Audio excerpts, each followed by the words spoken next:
Students, मैं विष्णु यादव आज English class 11 में प्रसिद्ध लेखक खुशवंत सिंह द्वारा लिखा the portrait of A lady के फर्स्ट व सेकेंड लेक्चर वीडियो को कंटिन्यू करते हुए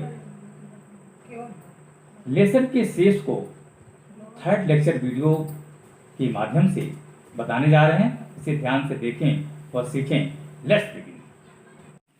इन the evening a change came over her. शाम को दादी में एक परिवर्तन आ गया। She did not pray. वह प्रार्थना नहीं की। She collected the women of the neighbourhood, got an old drum and started to sing. उन्होंने पड़ोस की महिलाओं को इकट्ठा किया, एक पुराना ढोलक लिया और गाना शुरू कर दिया। For several hours she thumped the sagging skins of the dilapidated drum and sang of the homecoming of warriors. कुछ घंटों के लिए उन्होंने फूटे हुए ढोलक की ढीली चमड़ा को पीटा तथा योद्धाओं के घर लौटने पर गाए जाने वाले गीत गाए। We had to persuade her to stop to avoid overstraining. लेखक कहता है कि दादी कहीं थक न जाए, उसको रोकने के लिए मुझे आग्रह करना पड़ा। That was the first time since I had known her that she did not pray. यह पहला मौका था जहाँ तक मैं उनको जानता था कि उन्होंने प्रार्थना नहीं की। The next morning she was taken ill. अगले सुबह को वह यानी दादी बीमार पड़ गई। It was mild fever and the doctor told us that it would go. यहाँ हल्का बुखार था और डॉक्टर ने हमें बताया कि यह बुखार चला जाएगा। But my grandmother thought differently. लेकिन मेरी दादी दूसरी तरह से सोचती थी। She told us that her end was near. उन्होंने हमें बताया कि उनका यानी दादी का अंत नजदीक था। She said that since only a few hours before the close of the last chapter of her life, she had committed to pray. She was not going to waste any more time talking to us. उन्होंने हमें बताया कि क्योंकि उन्होंने अपने जीवन का पहला पाठ बंद होने के कुछ घंटे पहले प्रार्थना करना छोड़ा था, वह और समय उनके साथ बातें करने में व्यर्थ करने नहीं जा रही थी। यानी वह अधिक समय उसके साथ अपना व्यर्थ करना नहीं चाहती थी। We protested. हमने मना किया। But she ignored our protest. किंतु उन्होंने हमारे मना करने की उपेक्षा कर दी। She lay peacefully in bed, praying and telling her beads. वह शांति से बिस्तर पर लेटकर प्रार्थना करती रही और माला जपती थी। Even before we could suspect, her lips stopped moving and the rosary fell from her lifeless thing. इससे पहले कि हमें सस्पेक्ट हो पाता, उनके होठ हिलने बंद हो गए और माला उनके अंगुलियों से छूटकर गिर पड़ी। A peaceful pallor spread on her face, and we knew that she was dead. एक शांति भरा पीलापन उनके चेहरे पर फैल गया और हम जान गए कि वह मर गई थी। We lifted her off the bed and, as is customary, laid her on the ground and covered her with a red cloud. कुछ घंटे के विलाप के बाद उनके दाह संस्कार की व्यवस्था करने के लिए हमने उनको अकेला छोड़ दिया। We lifted her off the bed and, as is customary, laid her on the ground and covered her with a red towel. हमने उनको बेड से उठाया